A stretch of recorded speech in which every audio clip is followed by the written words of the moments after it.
कहानी की शुरुआत में हम रात का समय देखते हैं, जहां एक माइनिंग साइट पर कोनरैड नाम का आदमी खुदाई करवा रहा था। वो कई सालों से किसी बेहद कीमती चीज की तलाश में था। कोनरैड की बॉडी पर मौजूद गहरे जख्मों के निशान और उसके आर्टिफिशियल हाथ को देखकर साफ पता चलता है कि वो किसी बड़े हादसे से गुजर चुका है, जिसकी वजह से अब वो पहले से कहीं ज्यादा खतरनाक बन चुका था। अगले ही पल माइनिंग साइट पर कॉर्ड कंपनी की अरबपति सीईओ विक्टोरिया कॉर्ड आ जाती है। कोनरैड उसी के लिए काम करता था और पिछले कई सालों से उसके कहने पर एक प्राचीन स्कैरब की तलाश कर रहा था, लेकिन अभी तक वो लोग स्कैरब को ढूंढने में कामयाब नहीं हुए थे। कोनरैड विक्टोरिया को बताता है कि आखिरकार उसने स्कैरब का पता लगा लिया है, अब बस उसे बाहर निकालना बाकी है। ये सुनकर विक्टोरिया बेहद खुश हो जाती है और कोनरैड को सुबह होने से पहले ही स्कैरब को बाहर निकालने का आदेश देती है। विक्टोरिया के पर्सनल साइंटिस्ट डॉक्टर सैंचेज उससे पूछते हैं कि कहीं ये स्कैरब भी पिछले वाले की तरह नकली तो नहीं। इस पर विक्टोरिया जवाब देती है कि ये स्कैरब असली है, क्योंकि वो इसकी ताकत को महसूस कर सकती है। इसके बाद हमें स्कैरब के बारे में बताया जाता है। दरअसल स्कैरब धरती का नहीं था, बल्कि ब्रह्मांड के किसी दूसरे ग्रह की एक एलियन टेक्नोलॉजी थी। ब्रह्मांड में भटकते हुए उसने कई ग्रहों को तबाह किया और फिर धरती पर आ पहुंचा। धरती पर यह स्कैरब मिस्र के प्राचीन राजाओं को मिला। उसकी टेक्नोलॉजी की मदद से उन्होंने विशाल पिरामिडों का निर्माण किया। समय के साथ स्कैरब अलग अलग लोगों के पास जाता रहा और उसने कई लोगों को अपनी सदी का सबसे ताकतवर और मशहूर इंसान बनने में मदद की। कुछ लोगों ने स्कैरब की ताकत का इस्तेमाल शहर से क्राइम खत्म करने और लोगों की मदद करने के लिए किया। ऐसे ही लोगों को दुनिया ब्लू बीटल के नाम से जानती थी। अगले सीन में हम हाइमे को पालमेरा सिटी के एयरपोर्ट पर देखते हैं। हाइमे कई सालों बाद अपनी लॉ की पढ़ाई पूरी करके वापस अपने शहर लौटा था। इसी वजह से उसके पेरेंट्स उसे लेने एयरपोर्ट आए हुए थे। काफी समय बाद अपने पेरेंट्स, ग्रैंड मदर और अपनी बहन मिलाग्रो से मिलकर हाइमे बेहद खुश हो जाता है। कुछ देर बाद उसके अंकल रूडी भी वहां पहुंच जाते हैं। इसके बाद सभी लोग रूडी की कार में बैठकर एक रेस्टोरेंट में डिनर करने चले जाते हैं। खाना खाने के दौरान हाइमे की बहन मिलाग्रो उसे बताती है कि बहुत जल्द वो सब बेघर होने वाले हैं, क्योंकि उनके मकान मालिक ने अब 3 गुना ज्यादा किराया मांगना शुरू कर दिया था। ये सुनकर हाइमे पूरी तरह हैरान रह जाता है और पूछता है, तो क्या अब हम डैड की शॉप में रहेंगे? इस पर उसके पेरेंट्स बताते हैं कि उनकी शॉप भी अब उनके पास नहीं रही, क्योंकि बिजनेस में हुए भारी नुकसान की वजह से वो बिक चुकी थी। इतना ही नहीं, इसी दौरान हाइमे के डैड को एक बार हार्ट अटैक भी आ चुका था। ये सब सुनकर हाइमे परेशान हो जाता है और अपनी फैमिली से पूछता है कि उन्होंने उसे ये सब पहले क्यों नहीं बताया। इस पर उसके पेरेंट्स कहते हैं कि वो नहीं चाहते थे कि इन सब परेशानियों की वजह से उसकी पढ़ाई पर असर पड़े। अब हाइमे समझ चुका था कि उसकी फैमिली को फाइनेंशियली उसकी जरूरत है, इसलिए अगले ही दिन से वो अपनी बहन मिलाग्रो के साथ विक्टोरिया के घर पर एक सर्वेंट की तरह काम करने लगता है। काम के दौरान जब हाइमे घर के अंदर विक्टोरिया को कोनरैड के साथ देखता है तो एक्साइटमेंट में उसे हाई बोल देता है, लेकिन विक्टोरिया उसकी तरफ देखती तक नहीं। तभी मिलाग्रो हाइमे से कहती है कि अमीर लोगों के लिए हम गरीब लोग हमेशा इनविजिबल होते हैं और यही हमारी सुपर पावर है। उधर जब विक्टोरिया अपने कमरे में पहुंचती है तो वहां उसे जेनी मिलती है। जेनी उसे एक वीडियो दिखाती है जिसमें कॉर्ड कंपनी ऐसे सुपर वेपन्स बनाने की तैयारी कर रही थी जो किसी आम इंसान की बॉडी से जुड़कर उसे इतना ताकतवर बना सकते थे कि वो अकेले ही 100 लोगों का मुकाबला कर सके। दरअसल जेनी के डैड और विक्टोरिया ने मिलकर कॉर्ड कंपनी की शुरुआत की थी, लेकिन उनके डैड की मौत के बाद जेनी कंपनी में विक्टोरिया की पार्टनर बन गई थी और वो बिल्कुल नहीं चाहती थी कि कंपनी ऐसे हथियार बनाए जिनकी वजह से लाखों लोगों की जान खतरे में पड़ जाए। इसके बाद जेनी विक्टोरिया से पूछती है कि जब इस प्रोजेक्ट को सालों पहले बंद कर दिया गया था तो अब उसे दोबारा शुरू क्यों किया जा रहा है। इस पर विक्टोरिया उसे समझाने की कोशिश करती है कि अगर वो एडवांस वेपन्स बनाएंगे तो उन्हें दूसरे देशों की मिलिट्री को बेचकर बहुत बड़ा फायदा हो सकता है। जब जेनी विक्टोरिया से पूछती है कि उसे आइलैंड पर माइनिंग के दौरान आखिर क्या मिला है, तो विक्टोरिया उसके सवाल का कोई जवाब नहीं देती और कोनरैड के साथ वहां से जाने लगती है। विक्टोरिया को जाता देखकर जेनी उससे कहती है कि वो इस प्रोजेक्ट को दोबारा शुरू नहीं कर सकती, क्योंकि इसे सालों पहले हमेशा के लिए बंद कर दिया गया था। जेनी की बातें सुनकर विक्टोरिया गुस्से में आ जाती है। वो जेनी से कहती है, इस कंपनी को मैंने बनाया है, तुम्हें तो बस अपने डैड की पोस्ट विरासत में मिली है, जिसकी वजह से तुम कंपनी के पैसों से चैरिटी करती फिरती हो और पूरी दुनिया घूमती रहती हो। विक्टोरिया जेनी के डैड और अपने पुराने बिजनेस पार्टनर को भी काफी भला बुरा कहती है। वो बताती है कि कैसे उन्होंने कंपनी को घाटे में डाल दिया और उसे अकेला छोड़कर चले गए। इसके बाद विक्टोरिया ने अकेले ही कंपनी को संभाला और उसे दुनिया की सबसे बड़ी कंपनियों में शामिल कर दिया। अब जेनी और विक्टोरिया के बीच बहस शुरू हो जाती है। थोड़ी दूरी पर खड़ा हाइमे ये सब देख रहा था। उसे लगा कि जेनी खतरे में है, इसलिए वो विक्टोरिया से जेनी के पीछे हटने के लिए कह देता है। हाइमे की इस हरकत से विक्टोरिया बेहद गुस्सा हो जाती है और उसी समय उसे नौकरी से निकाल देती है। इसके बाद हाइमे अपनी बहन मिलाग्रो के साथ कोड कंपनी के बाहर बैठकर जेनी का इंतजार करने लगता है। जैसे ही जेनी बाहर आती है, हाइमे उससे नौकरी के बारे में पूछता है, क्योंकि उसकी वजह से ही विक्टोरिया ने उसे और उसकी बहन दोनों को काम से निकाल दिया था। जेनी हाइमे को उसका साथ देने के लिए धन्यवाद कहती है और उसे अपना नंबर देकर ऑफिस आने के लिए बोलती है ताकि वो उसे नई नौकरी दिला सके। जेनी का नंबर मिलते ही हाइमे और उसकी बहन बेहद खुश हो जाते हैं, क्योंकि अब उन्हें उम्मीद थी कि जल्द ही उन्हें एक बेहतर नौकरी मिल जाएगी। उसी रात जब हाइमे को नींद नहीं आती तो वो अपने कमरे से बाहर निकल आता है। बाहर वो अपने डैड को अकेले बैठकर शराब पीते हुए देखता है। हाइमे अपने डैड से कहता है कि उसे बहुत बुरा लग रहा है कि वो अपनी फैमिली को सपोर्ट नहीं कर पा रहा। उसे ऐसा महसूस हो रहा था जैसे पढ़ाई पूरी करने के बाद भी वो अपनी जिंदगी में नाकाम हो गया हो। इस पर उसके डैड उसे समझाते हैं कि उसे फिक्र करने की जरूरत नहीं है, क्योंकि एक दिन सब कुछ पहले जैसा ठीक हो जाएगा। अगले दिन हाइमे जेनी से मिलने के लिए कॉर्ड कंपनी के हेडक्वार्टर पहुंच जाता है। उसे छोड़ने के लिए उसकी फैमिली और अंकल रूडी भी साथ आए थे। हाइमे अपने परिवार को घर वापस जाने के लिए कहता है और खुद बिल्डिंग के अंदर चला जाता है। वहाँ उसे बताया जाता है कि उसकी और जेनी की मीटिंग पहले से फिक्स नहीं थी, इसलिए उसे थोड़ी देर इंतजार करना होगा। दूसरी तरफ कंपनी के अंदर जेनी एक साइंटिस्ट का सूट पहनकर चोरी छिपे उस लैब की तरफ बढ़ रही थी जहां स्कैरब रखा हुआ था। रास्ते में वो बड़ी चालाकी से डॉक्टर सांचेज के पास से लैब की चाबी हासिल कर लेती है और दरवाजा खोलकर अंदर पहुंच जाती है। लैब के अंदर स्कैरब को देखकर जेनी पूरी तरह हैरान रह जाती है, लेकिन इससे पहले कि डॉक्टर सांचेज वापस आते वो स्कैरब को लेकर वहां से निकल जाती है। जब डॉक्टर सांचेज वापस लौटते हैं और लैब में स्कैरब को गायब देखते हैं तो वो बुरी तरह घबरा जाते हैं। वो तुरंत इमरजेंसी अलार्म बजाकर सिक्योरिटी को अलर्ट कर देते हैं और आदेश देते हैं कि किसी को भी बिल्डिंग से बाहर न जाने दिया जाए। जेनी किसी भी तरह स्कैरब को लेकर वहां से निकलना चाहती थी, लेकिन तभी हाइमे उसे देख लेता है और उसके पीछे जाने लगता है। जेनी हाइमे को समझाने की कोशिश करती है कि इस समय उसके पास बिल्कुल समय नहीं है और वो बाद में उससे बात करेगी, लेकिन तभी पूरी बिल्डिंग में इमरजेंसी अलार्म बजने लगते हैं। मजबूर होकर जेनी वो बॉक्स हाइमे को दे देती है जिसके अंदर स्कैरब रखा हुआ था। वो हाइमे से कहती है कि वो इस बॉक्स को लेकर तुरंत यहाँ से निकल जाए। साथ ही जेनी उसे सख्त चेतावनी देती है कि वो अपनी जान से भी ज्यादा इस बॉक्स का ध्यान रखे और भूल कर भी इसे न खोले। जेनी की बात मानकर हाइमे स्कैरब को लेकर वहाँ से निकल जाता है।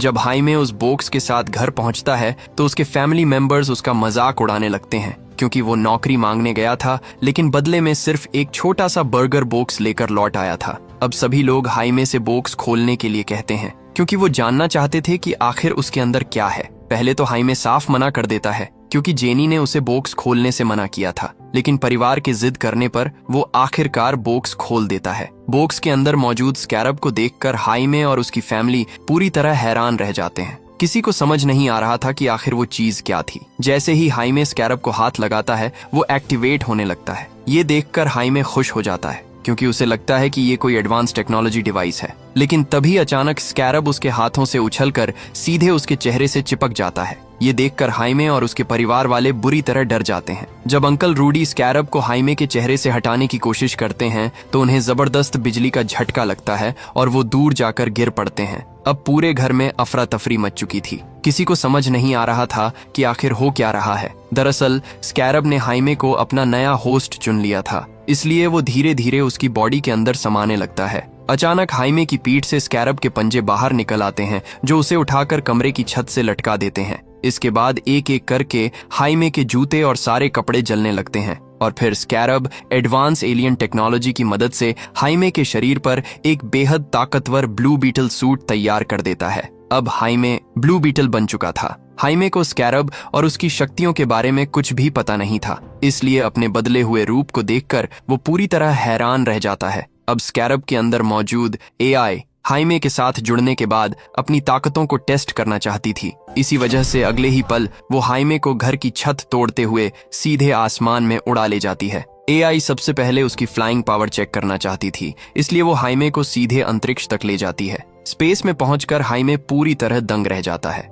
उसे अपनी आंखों पर यकीन नहीं हो रहा था कि वो इस समय धरती से इतनी दूर अंतरिक्ष में मौजूद है। इसके बाद एआई हाइमे को बेहद तेजी से वापस धरती की तरफ लेकर आती है, लेकिन जमीन पर गिरने से ठीक पहले वो उसे हवा में रोक देती है, क्योंकि अब वो उसकी लैंडिंग पावर टेस्ट कर रही थी। फिर एआई हाइमे को पूरी सिटी में बिजली जैसी रफ्तार से उड़ाने लगती है ताकि उसकी स्पीड चेक की जा सके। तेज रफ्तार में उड़ते हुए हाइमे अचानक एक कार के ऊपर जा गिरता है, जिससे कार पूरी तरह तबाह हो जाती है। हालांकि हाइमे को जरा सी भी चोट नहीं लगती। हाइमे तुरंत कार के मालिक से माफी मांगने लगता है, क्योंकि उसने जानबूझकर ऐसा नहीं किया था। इसी दौरान हाइमे सड़क के ठीक बीचों बीच खड़ा था और सामने से उसकी तरफ तेज रफ्तार में एक बस आ रही थी। एआई को लगा कि बस उसके होस्ट यानी हाइमे पर हमला करने वाली है, इसलिए उसे बचाने के लिए वो तुरंत उसके सामने अपने विंग्स फैला देती है। लेकिन जैसे ही बस उन विंग्स से टकराती है, वो बीच से 2 हिस्सों में कट जाती है। हालांकि बस में बैठे किसी भी इंसान को चोट नहीं पहुंचती। ये सब देखकर वहां मौजूद लोग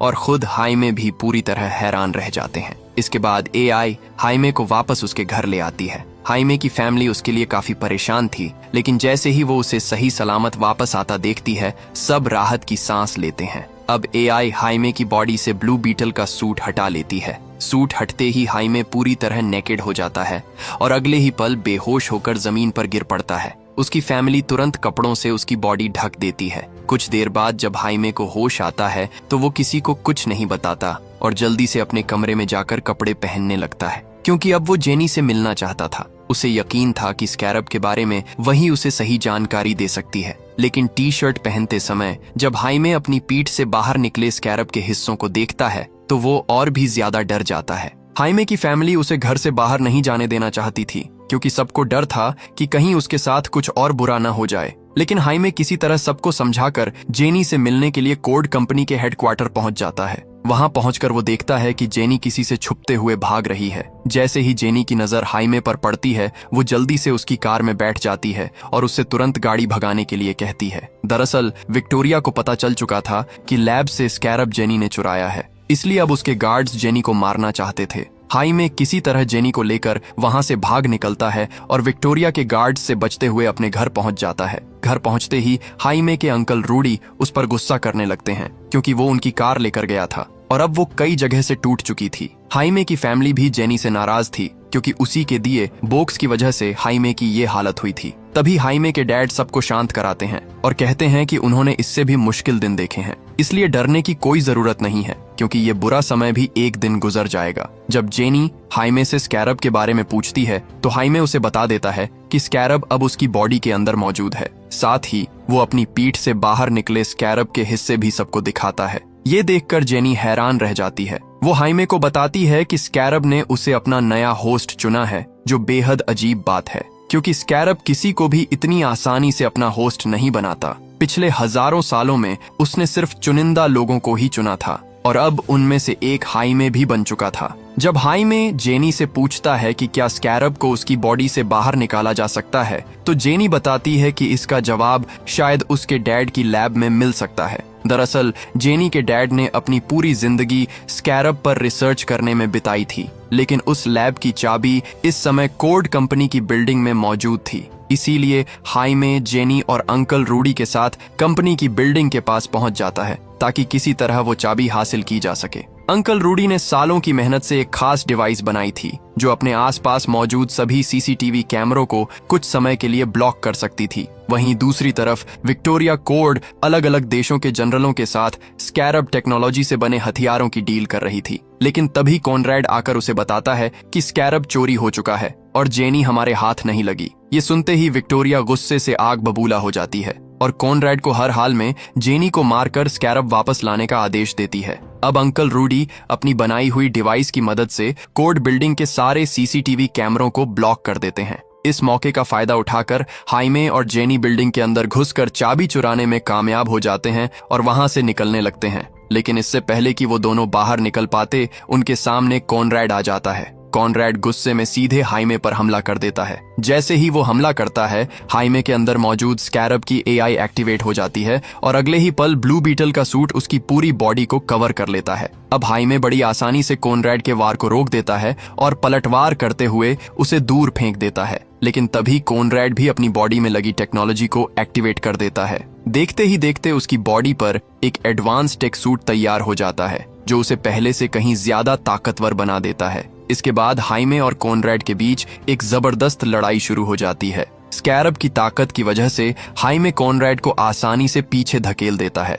तभी एआई हाइमे से अपने एडवांस वेपन्स का इस्तेमाल करके कॉनरैड को खत्म करने के लिए कहती है, लेकिन हाइमे साफ मना कर देता है क्योंकि वो किसी की जान नहीं लेना चाहता था। इसी दौरान कॉनरैड देखता है कि रूडी और जेनी कार से उनकी तरफ आ रहे हैं, इसलिए वो तुरंत उन पर हमला कर देता है। हाइमे जेनी और रूडी को बचाने के लिए कॉनरैड को छोड़कर उनकी तरफ भागता है, लेकिन इसी वजह से कॉनरैड को दोबारा हमला करने का मौका मिल जाता है। इस बार वो हाइमे को बुरी तरह पीट देता है। हालांकि इससे पहले कि कॉनरैड उसे जान से मार पाता, रूडी और जेनी अपनी कार से उसे जोरदार टक्कर मार देते हैं। टक्कर लगते ही कॉनरैड दूर जाकर गिर पड़ता है और उसी मौके का फायदा उठाकर वो लोग हाइमे को कार में बैठाकर वहां से निकल जाते हैं। इसके बाद जेनी चाबी की मदद से लैब का दरवाजा खोलती है और फिर हाइमे और रूडी के साथ अपने डैड की सीक्रेट लैब के अंदर पहुंच जाती है। लैब के अंदर मौजूद एडवांस गैजेट्स और पुराने ब्लू बीटल सूट को देखकर उन सभी को पता चलता है कि जेनी के डैड ही पालमेरा सिटी के असली ब्लू बीटल थे। जेनी बताती है कि उसके डैड ने सालों तक स्कैरब पर रिसर्च की और उसे एक्टिवेट करने की कोशिश की, लेकिन जब वो स्कैरब को अनलॉक नहीं कर पाए तब उन्होंने अपनी एडवांस टेक्नोलॉजी की मदद से खुद का ब्लू बीटल सूट और कई गैजेट्स बनाए ताकि वो लोगों की मदद कर सकें।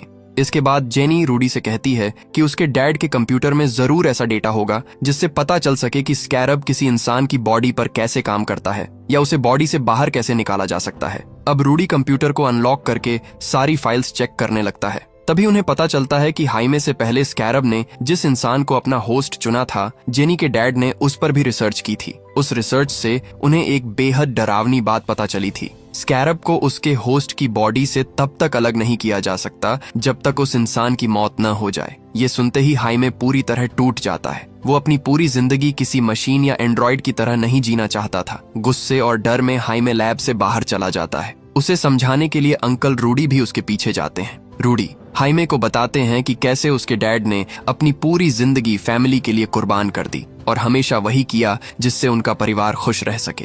वो हाइमे से कहते हैं कि उसे ये ताकत किसी वजह से मिली है। अगर वो अपनी शक्तियों का सही इस्तेमाल करे तो वो अपनी फैमिली की गरीबी दूर कर सकता है और सबको एक बेहतर जिंदगी दे सकता है। अंकल रूडी की बातें सुनकर हाइमे को एहसास होता है कि शायद यही उसकी किस्मत है। अब वो स्कैरब की ताकत के साथ जीने का फैसला कर लेता है क्योंकि उसे समझ आ चुका था कि इन शक्तियों की मदद से वो अपने परिवार की जिंदगी बदल सकता है। तभी वो लोग आसमान में एक हेलीकॉप्टर को हाइमे के घर की तरफ जाते हुए देखते हैं। जेनी तुरंत उस हेलीकॉप्टर को पहचान जाती है। वो विक्टोरिया का हेलीकॉप्टर था, यानी विक्टोरिया के गार्ड्स स्कैरब हासिल करने के लिए हाइमे के घर पहुंचने वाले थे। अपने परिवार को खतरे में देखकर हाइमे तुरंत ब्लू बीटल में ट्रांसफॉर्म हो जाता है और उन्हें बचाने के लिए निकल पड़ता है। उधर विक्टोरिया के गार्ड्स हाइमे के घर को चारों तरफ से घेर लेते हैं। वो उसके फैमिली मेंबर्स को घर से बाहर निकालकर बंदूक की नोक पर हाइमे के बारे में पूछताछ करने लगते हैं। इस समय हाइमे के पेरेंट्स पूरी तरह डरे हुए थे, लेकिन इससे पहले कि गार्ड्स उन्हें नुकसान पहुंचाते,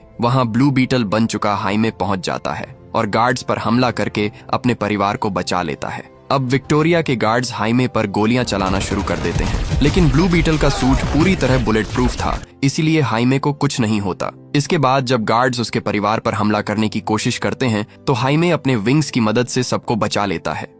स्कैरब की एआई लगातार हाइमे से कह रही थी कि वो अपने घातक हथियारों का इस्तेमाल करके सभी गार्ड्स को मार डाले, लेकिन हाइमे फिर से ऐसा करने से मना कर देता है। वो सिर्फ ऐसे हथियारों का इस्तेमाल करता है जिनसे गार्ड्स घायल हों लेकिन उनकी जान न जाए। विक्टोरिया कोड हेलीकॉप्टर में बैठकर ऊपर से ये सब देख रही थी। वो तुरंत कॉनरैड को अपने खतरनाक हथियारों से हाइमे पर हमला करने का आदेश देती है। स्कैरब की एआई हाइमे को पहले ही चेतावनी दे देती है कि उस पर हमला होने वाला है, इसलिए हाइमे भी कॉनरैड का सामना करने के लिए तैयार हो जाता है।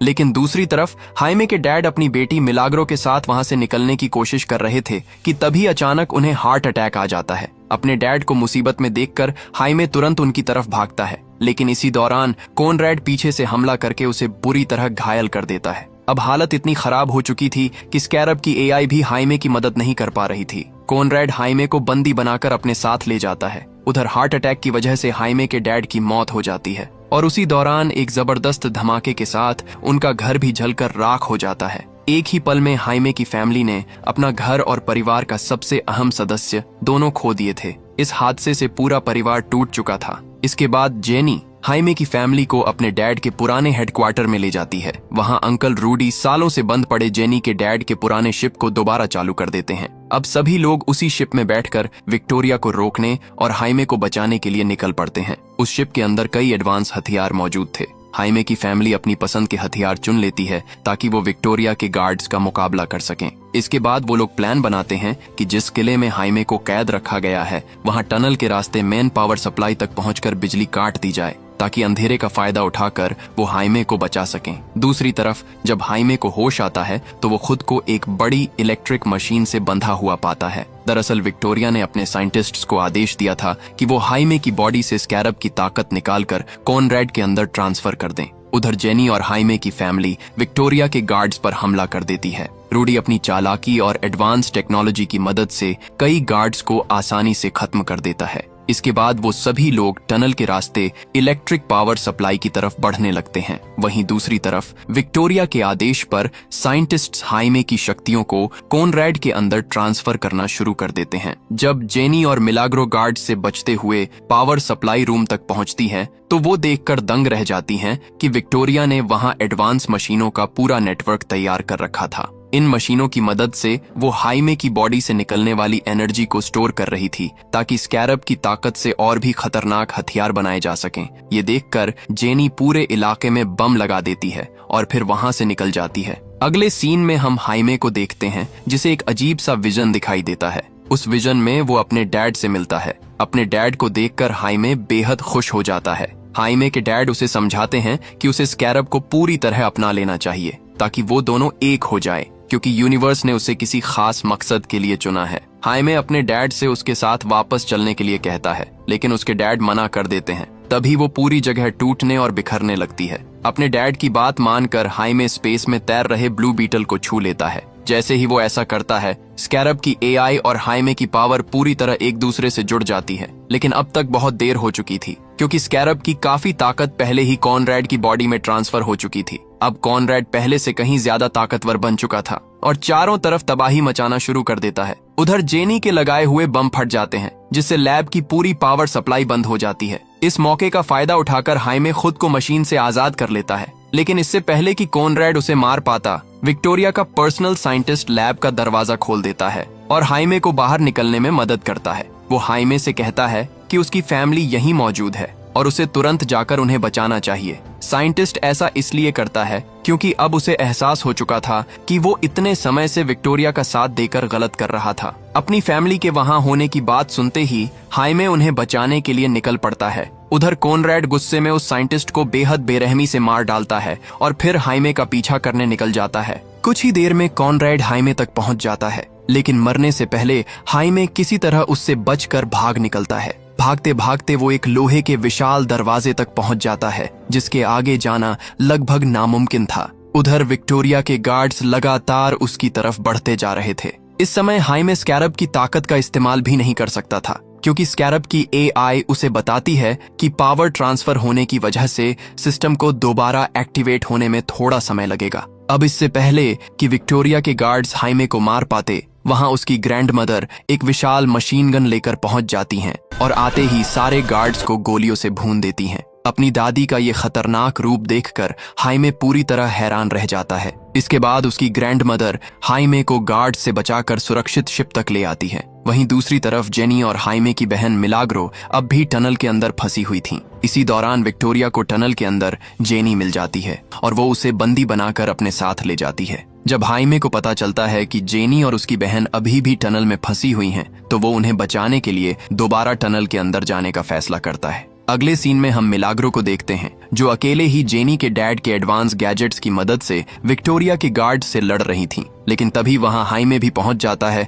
और गार्ड्स को बुरी तरह हराना शुरू कर देता है। अपनी बहन को सही सलामत देखकर हाइमे बेहद खुश हो जाता है, लेकिन तभी वहां कॉनरैड आ जाता है और सीधे हाइमे पर हमला कर देता है। अब दोनों के बीच एक बेहद खतरनाक लड़ाई शुरू हो जाती है। दूसरी तरफ विक्टोरिया कोड हेलीकॉप्टर में बैठकर जेनी को बंदी बनाए हुए थी और ऊपर से हाइमे और कॉनरैड की लड़ाई देख रही थी। इसी दौरान जेनी मौका देखकर अपने डैड के बबलगम वेपन का इस्तेमाल करती है, जिससे हेलीकॉप्टर क्रैश हो जाता है। क्रैश में पायलट की मौत हो जाती है, लेकिन विक्टोरिया और जेनी दोनों बबलगम के विशाल झाग की वजह से बच जाते हैं। उधर हाइमे और कॉनरैड की लड़ाई में कॉनरैड लगातार भारी पड़ रहा था, क्योंकि स्कैरब की पावर हासिल करने के बाद वो पहले से कहीं ज्यादा ताकतवर बन चुका था। हाइमे पूरी बहादुरी से लड़ता है, लेकिन वो ज्यादा देर तक कॉनरैड का सामना नहीं कर पाता। अब जैसे ही कॉनरैड हाइमे को मारने वाला होता है, तभी अंकल रूडी उस पर पत्थरों से हमला करना शुरू कर देते हैं। इस वजह से कॉनरैड हाइमे को छोड़कर रूडी पर हमला करने लगता है।